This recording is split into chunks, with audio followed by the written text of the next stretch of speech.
We're across the street from the museum, and here you can get a view of the exhibits and the hacking that will be going on.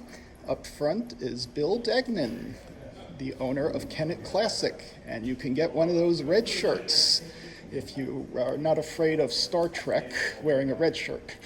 Okay, let's see my exhibit here. I'll be playing some music on an iwi later, and for now I can play some Ultima 2 music on this MIDI keyboard. So from this laptop, the music is going out a USB MIDI interface to this guitar, which is a Yamaha Easy AG guitar, which has lights that will light up to teach you how to play guitar. Now, when I play my iwi, the other computer here it's running a Java program that will display the notes that I'm playing and send the MIDI data out to this box here, which is a MIDI DMS from 8-Bit Weapon and Charles Mangan. And then that is connected to the serial port of this Apple IIc. Okay, and the audio output of that 2C goes to this Boss Micro BR, which is being used as a low-pass filter. Okay, so I have these signs showing you the MIDI setup. Okay, so then the output of that goes to a karaoke machine, which is getting the audio output of the guitar and mixing in the microphone input, which is coming from the Apple IIc through the low-pass filter. So I'll just do a quick demo.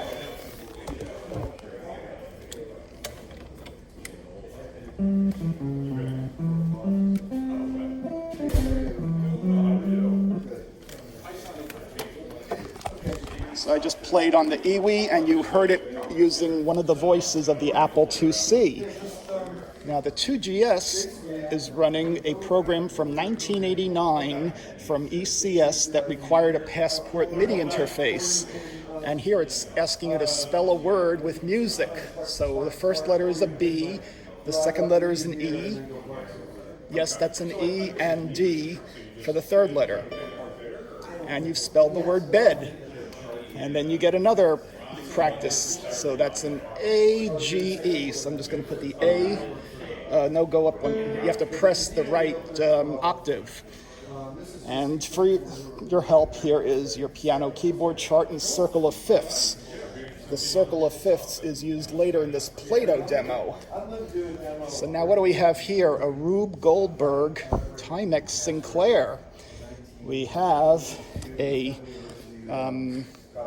Color Computer 1 with a composite mod. We have a VIC-20, and we have some University of Delaware software from an online class that ran from 2005 to 2014. And we have Arduino code that's running on this little Arduino connected to the Timex. Let's plug that in. Okay, so... Okay, now the Arduino is using relays to turn on and off switches on the Timex Sinclair. So here, just type the word new, and now it's going to start typing in the program. Okay, give it a second. Put one remark, all X's. And then when it finishes typing in the program, it will print on this printer. Okay, so this is the MIDI DMS software running on the Apple IIc.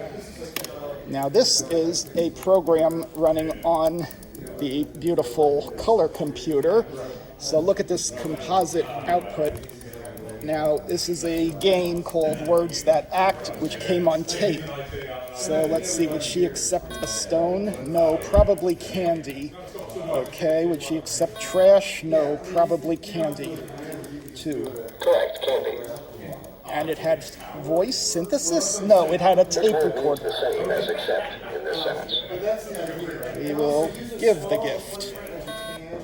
No, try take. Oh, get and take. Okay, so 3, take. Right. They dined at dinner. Toshiba. Okay, so Rube Goldberg is typing away. Now let's look at the VIC-20.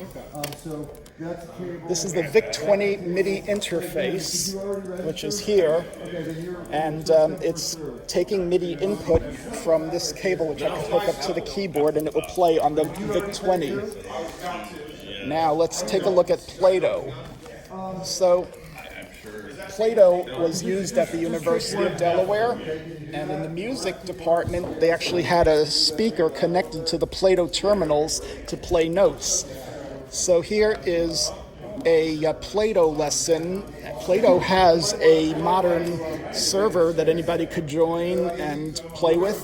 So here we have an E to an A sharp. So that's a fourth, but it's an augmented fourth. So you have to type a capital A.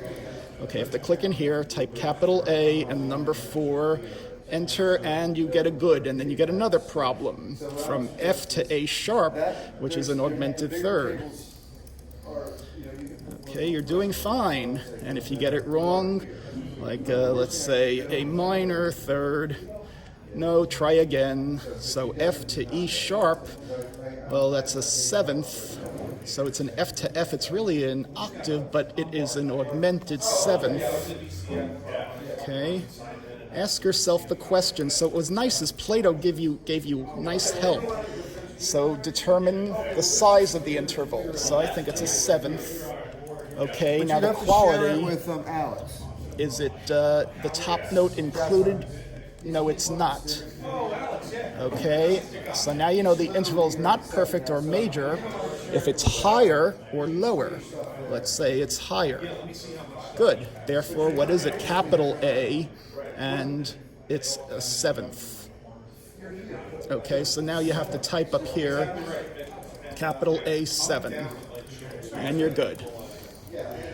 Okay, and that's the Play-Doh keyboard map. So Play-Doh has specific keys that can map to them. Now, there was an article in Creative Computing that showed this game here called Key Spinner. And I'm running it on a Micromate emulator. So let's hit return and spin the wheel. And you have 2 players playing against each other, and you have to answer in the shortest time.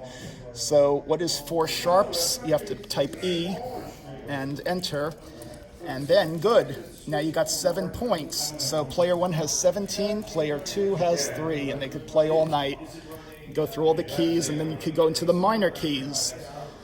Okay, so let's leave that up here, like that. Okay. Now, for the University of Delaware, in 2005, I was contracted to write a system for their online remedial music education.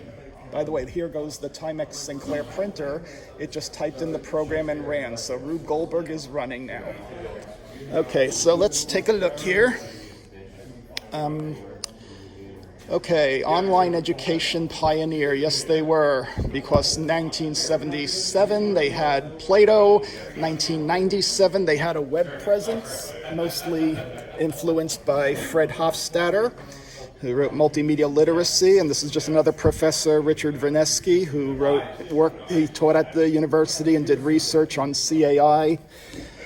Okay, so it wound up being a course with all these units.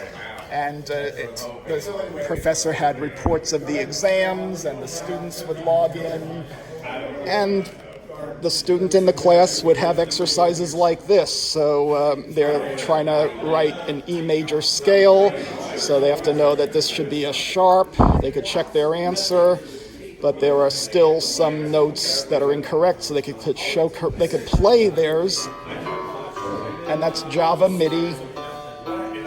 and then they could play the correct answer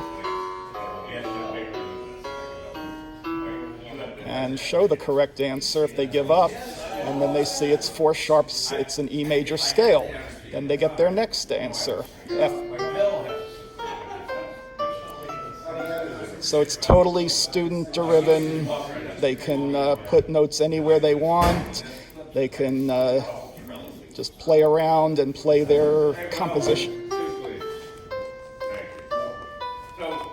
And then when they're ready to get serious, they can start putting in notes and like that. So this is all Java code running in an applet, and there's the answer that they have to fix. So I'll include the playlist for this exhibit in the description to this video. Thank you.